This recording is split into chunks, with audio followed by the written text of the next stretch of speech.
This is a girder in your basement or crawl space. Want to see what's helping your girder carry the weight of the entire house? Well, it's these support columns.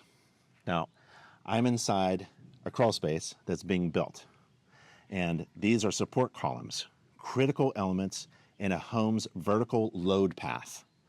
These columns directly support the main girder and transfer loads from the floor system to the foundation footings below these columns.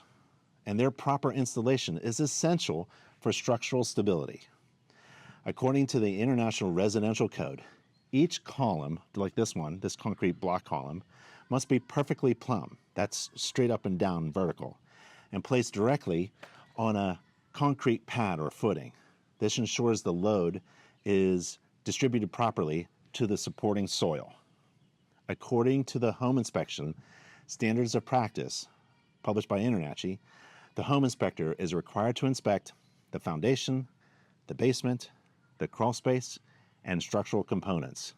And the inspector is required to report on foundation movement, such as unlevel floors. So, understanding the support system helps when identifying the source of floor sagging or floor problems.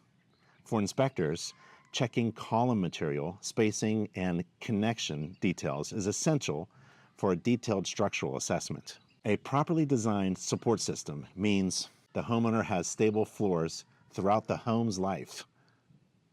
I'm Ben Gromyko from InterNACHI.